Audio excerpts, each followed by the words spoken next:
Welcome to Hitting Home with Mike and Arif. I'm Mike Montague and I'm here with Arif Khan, and we have our returning guest, Andy Christie from Safe Homes Canada. And tell us what Andy's going to be talking about, Arif. Andy's a show favorite of ours because he's a tell it like it is kind of guy, and he's here to tell us about a new phenomenon taking over the industry, and it's the guaranteed home inspection. The question I want to hear about this. Mike, is it too good to be true, or is it a buyer beware? Let's find out. Stay tuned. We'll be right back with Hitting Home with Mike and Arif.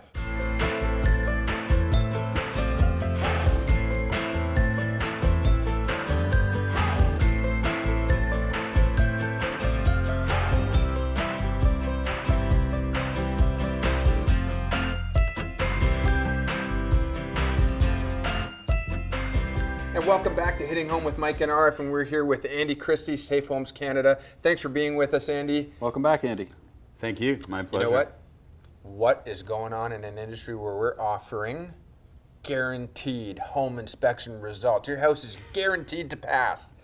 That sounds ridiculous. I guess a guarantee is only as good as the person who executes the inspection. So caveat emptor, buyer beware. We're entering a new level of that now. Guaranteed to pass. It just sounds so cheesy, though. Well, I think it's there's a sort of fundamentally, I think there's maybe a bias issue there fundamentally where nobody really wants to, or a lot of people don't want to believe something that the seller's telling them. Number one. The bigger concern relating to sellers inspections, guaranteed sellers inspections, is that a lot of inspectors are not thorough enough. So it's so critical that we teach buyers and sellers the questions to ask inspectors about the process. So I get a realtor or somebody recommends to me, hey, you know what? You want to put your house for sale on the market, get yourself a home inspection, and it's actually going to be guaranteed. The buyer walks in. No house left behind? Yeah, no, exactly. The buyer walks in and goes, oh, great, this house is guaranteed to pass the inspection. So what? I'm being told as a buyer, Why bother? I don't need to go get I can save myself $375 or $500 and I don't need to go and get my own inspection? That's dangerous. It's kind of crazy because no matter what side of the ball you're on, there are a number of very simple questions to ask an inspector about process. Well, what is and that? You can disqualify a lot of people. Okay. How do you inspect a roof during winter? Get up there. Get up on the roof. Yeah, move the snow away. You can always see some shingles, flashings, chimneys, everything. For some reason in our industry, people make excuses. They want to do more inspections per day, right? We've got companies doing 4 or 5 inspections a day. Even 3 is crazy. 2 is working till midnight.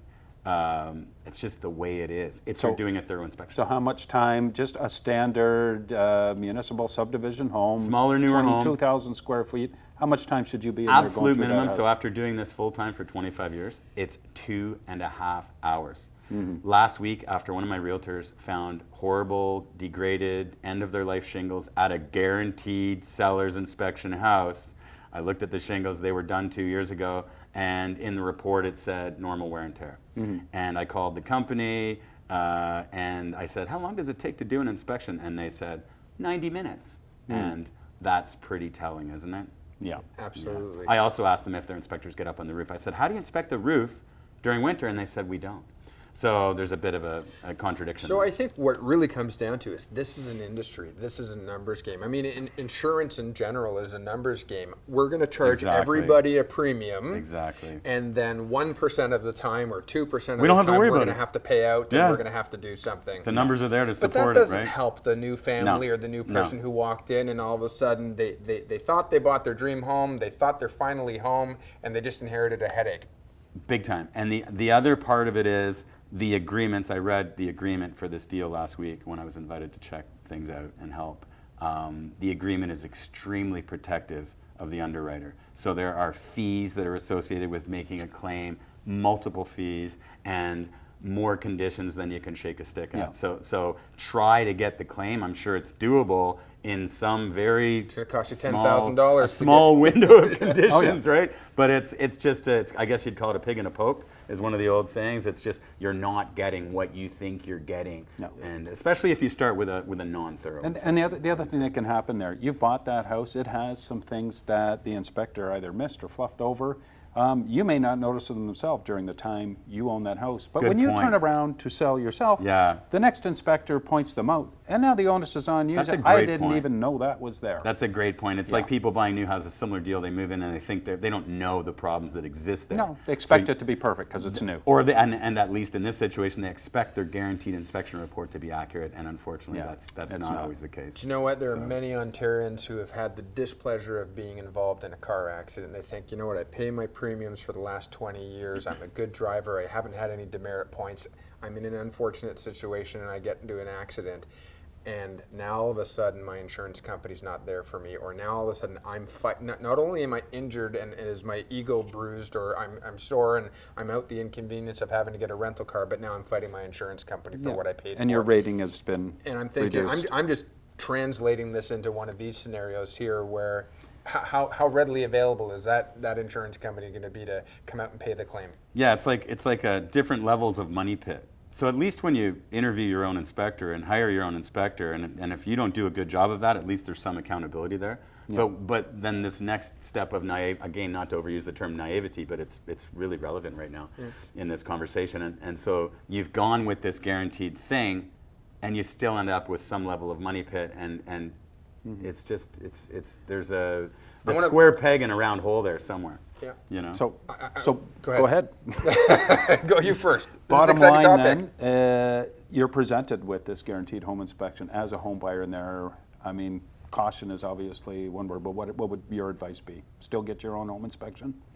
The only way I would ever instruct a family member, friend, associate, anybody to accept a seller's inspection, a guaranteed seller's inspection, is if they interviewed the inspector and were able to examine the report before agreeing to accept it and waive their condition, because some of these reports are very rudimentary and confusing and convoluted, and again, not based in a thorough process, and that is a huge problem, and it's going to suck money out of your wallet afterward. So we've got to go to a break, but I think you just gave us a natural segue. When we come back, we're going to talk with Andy about how is it that you should interview the home inspector, and what is it that you should expect from the report, or to be contained within the report. Good. Oh, and is the report, and by the way, how quickly should that report be generated and produced? You know what I mean? Lots of questions we got to ask. So don't touch that dial, as they say. When we come back from the breaks, Andy's going to take us through what you as a buyer can expect during a home inspection.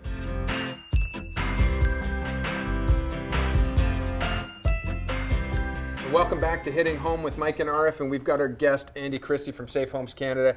Andy, take us through. What should a buyer expect from their home inspector? How do you interview the home inspector? What about a seller's inspection? Is that a good idea before you list your house? It's basically the same interview no matter what side of the ball you're on. So whether you're selling a house and getting a pre-inspection done, which we've already talked a bit about whether that's really valid or not, or if you're buying and you want to interview an inspector. Very simple questions. A, winter, what do you do? How do you inspect the shingles? The only answer is, I'm getting a ladder out, and even if I have to get someone to hold it, I'm going up to at least to the edge of the roof. We go all the way around, but at least a couple of sides of the house. Look at the shingles. You can see flashings, shingles, everything. So how do you do the roof? How do you do the attic? A lot of the houses that get sold in Ontario are older homes where you need to know what's under the insulation. The only answer for relating to how people inspect the attic is I go all the way through the attic with my knee pads and my mask, and I dig test holes to make sure you don't have asbestos, back guano, etc. Yeah. Nasty things, safety things insurance companies. If you're not getting dirty, you haven't done your job. It's a dirty job. And you got to have the gear, you got to have the dust mask, you got to have the knee pads, you got to have that stuff, and you've got to do a thorough job. Another question, how long is the inspection going to take? So after 25 years, 2.5 hours is my standard minimum for a newer, smaller home. You need 2.5 hours. Obviously more time if you're communicating a lot with a client. Now, if I'm asking around as a buyer, who am I talking to? Who am I asking for referrals on inspectors? You want someone who's had a home inspector before? Am I asking a realtor? If you trust your realtor, some people don't like the realtor, but I mean, I like my realtor, and if you trust your realtor, of course their opinion's going to be valid. And but I would still just go back to the same questions. You don't really, honestly, you don't need to get a referral from anybody if you know the questions to ask. There is a risk, I must say. Oftentimes the realtor wants that inspection to pass, regardless of which side There they're are some representing. rubber stamp people in Yeah. our industry. I don't want thinking. that. If Yeah, there's an issue, yeah. I want it revealed, because it's going to come up at some point anyways. I Okay. told you about this when I did my very first home, and at the risk of repeating ourselves from last season, but I think it's a relevant comment. It was with the very first home I ever bought, and I said to my realtor, the only stipulation that I have is, because I don't know the first thing about it, I want to be there for the inspection. I don't want to nag the inspector, but I want to be there for it. I want to experience it. This is exciting for me. It's my very first home that I'm buying. Education. yeah. Education. You're seeing every piece of the house with the inspector. I showed it's up. amazing. I showed up at the exact time that was scheduled, and you know what I heard from the inspector?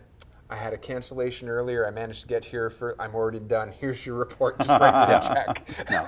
You want to, at the very least, if that happens, you want to say, Unacceptable. no, you're going to walk me through and show me what you Every saw single during, piece. Every during piece. that.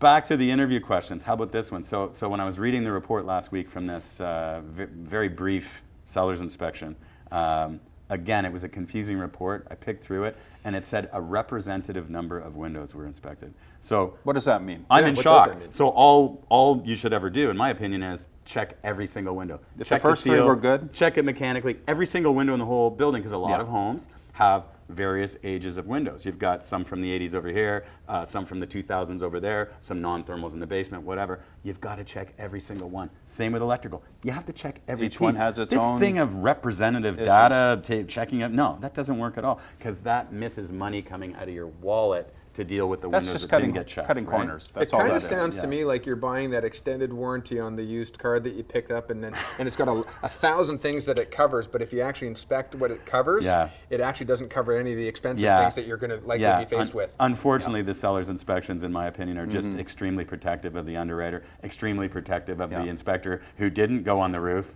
No, we don't go on the roof in winter. Well, I'm going to call someone else. Thanks. Yeah. Right? Speaking of winter, it's cold out. HVAC systems are quite Yeah, expensive good to question. repair, and there's a million and one things that can go wrong with them.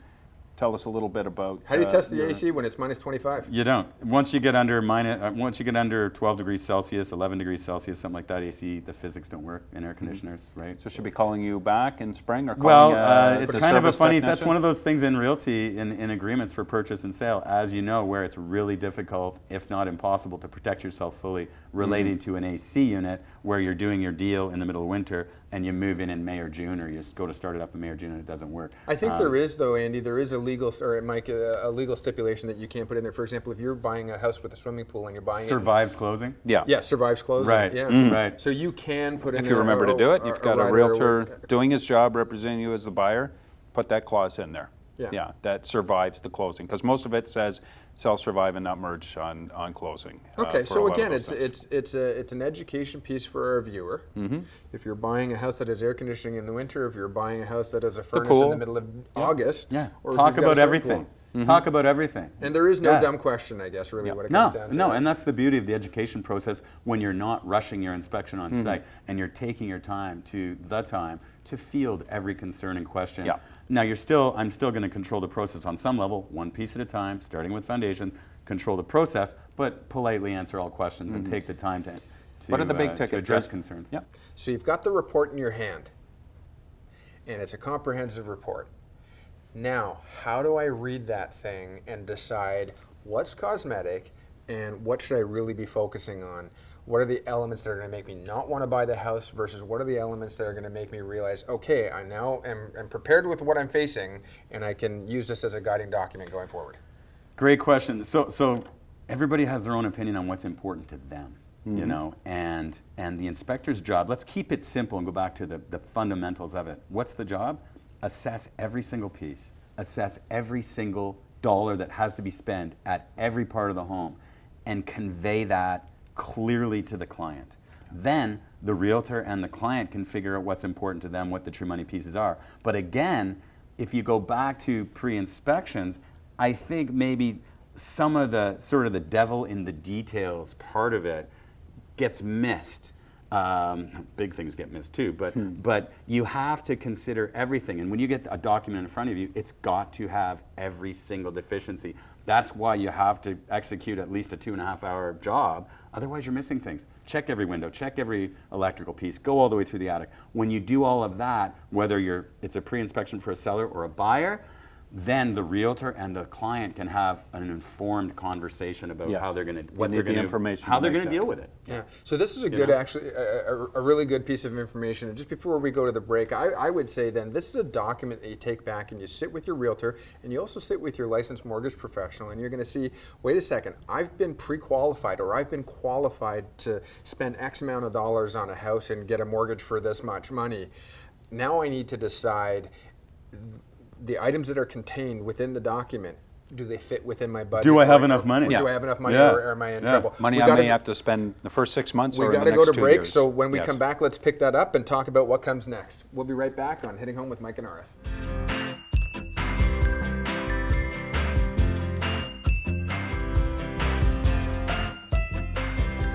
Welcome back to Hitting Home with Mike and Arif. Andy, great segment, great content. We've talked about sort of what comes back in the report. Now, the recommendation obviously is take a pause, sit back, review the report, decide if this is the home that you want to buy, if the items that are contained within the report, if there's anything that is going to take you outside your budget. Worst thing that you can do is find yourself in a home that you can't afford to be in, right? Yeah.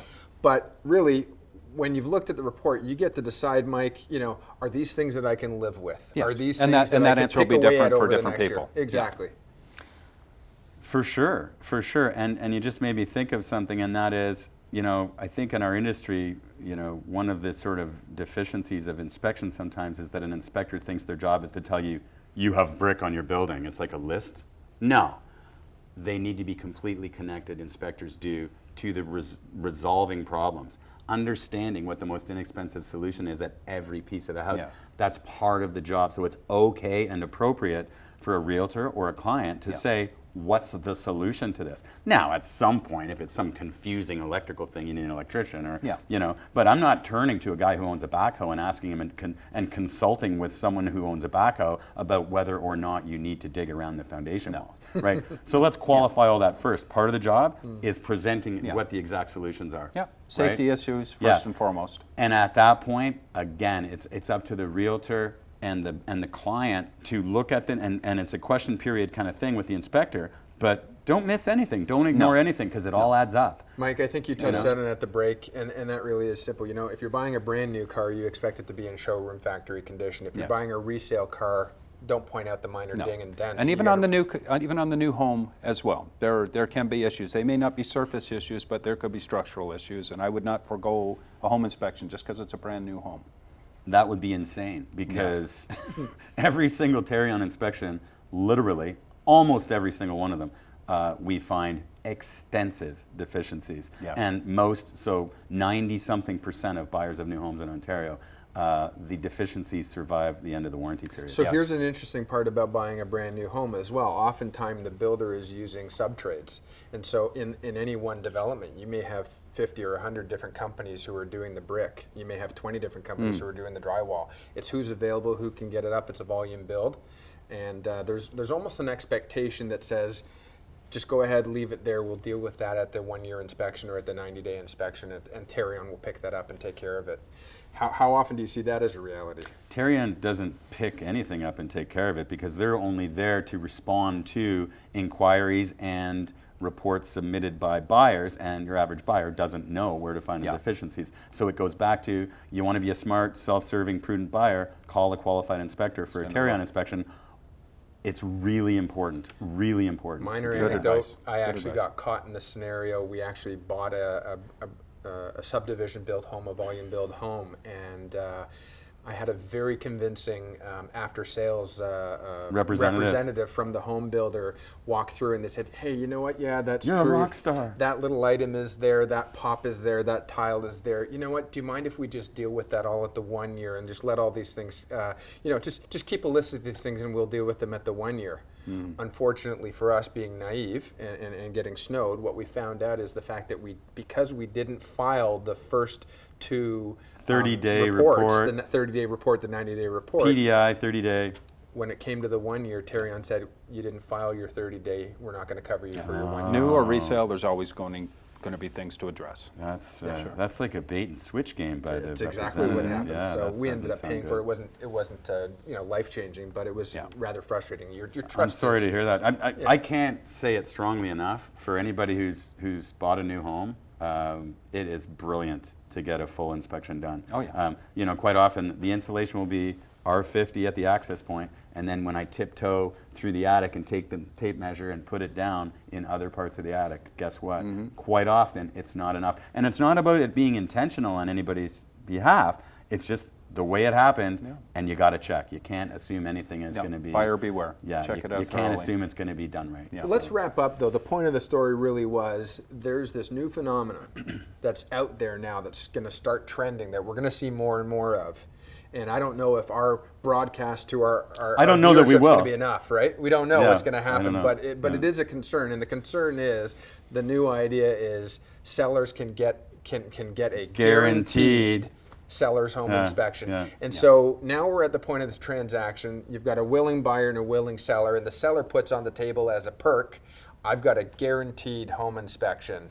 What should happen at that point? What do you suggest? If I'm the buyer? If I'm the buyer. I will not be accepting it. If they want to give it to me, that's fine, but I'm still going to be inspecting the house myself, or if anybody that I know is buying that building. there's no I'm Let's say gonna time is of you the need to essence do and your you've own. run out of your financing period. You've got to waive. You've got 3 days to waive, or there's pressure from somebody else to buy, and you're feeling the pressure. What do you do? I'm not doing it. But I mean, I know a lot of people feel pressured, and I'm just not doing it. I'm not buying a building, and I would recommend that nobody buys a building without having their own unbiased. Don't buy under Well, pressure. if it's going to be biased, I want it biased on my part when I'm buying. I don't want it biased on the seller's part. If you're under pressure, step back. You gotta, exactly, great advice. And you've got to take care of yourself. You've got to ask the right questions. If you absolutely want to consider a seller's report, I would want to see the report beforehand and keep my options open. I would want to interview whoever inspected that home. First question, how long were you there? Second question, did you go all the way through the attic? Just go through all those things we talked about. Did you check every window? Did you check every circuit? This is not a partial inspection world. You do a partial inspection, that means you're probably going to leak money out of your wallet later for reasons you don't know about right now. So, All great advice, Andy. And sir. Yeah, so that is great advice. Thank you very much. How do people get a hold of you, Andy? We're going to have your information on the screen. What's the seasonal shifts going to be like as well for you right now? what do you mean, Arf? In middle of winter, are you taking longer to get inspections done? What can people expect if they're calling you? How fast can you turn them around? It's sort of, there's a flow to it, like any business, there's a flow to it. You just try to fit people in, and it's usually possible to do that. If people call within, a few days before their inspection is best, and you can fit things in. I mean, winter's a little slower. before it's due, Then when the market gets busy, as you know, it gets crazy busy, and then we're always. My sort of- advice to buyers is that's your first 2 phone calls. You're going to be calling your mortgage broker. You're going to be calling your home inspector. Excellent. Same day, if Excellent. not the next day. Thank after you. you've- Yeah. Thank Is you there, very is there much. anything that we should have asked you that we haven't asked you? Is the French toast ready yet? Okay. Steve, is it ready yet? There's a buffet after the. Well, listen, we think want to we've thank covered you a very lot. much for giving us your time, giving us your great and valuable insight. I mean, I think whether we're dealing with brand new first-time homeowners or people who are, basically the market shifting from a seller's market to a buyer's market or vice versa. Newer resale? Newer resale. There are a lot of questions, and a lot of people might take for granted the value or the timing or the importance of fitting that home inspection into the mix, right? Especially in a market where people want to see closings or waive conditions in 48 hours or 5 days. Sometimes that pressure really is something that, as you said, Mike, you should step away from. Yeah. You can't. Don't be doing it under duress. Don't worry about the inspection. It's all been renovated. Yeah. Yes, Exactly. The famous last words. It's all been renovated. That's Mike, the catch-22 if there ever was we are one. out of time. I want to We say are. thank you very much. But to our Thank you, Andy. audience, you can catch us on social media. You can look up Hitting Home with Mike and Arif. You can Google Hitting Home with Mike and Arif, and you'll catch our podcast and our archive. Facebook page, Twitter page, we're out there. Somewhere on the bottom of the screen here is going to be our email All the address info and our will be there. website. But Andy, thanks very much as always. I want to reach across and leave you hanging. Thank you very much for being here. Thank you, Andy. We Thanks, look forward guys. to having you Always as our good guest again. information. Appreciate it very much. Yeah. We'll Thank see you again next week on Hitting Home with Mike and Arif. Take care.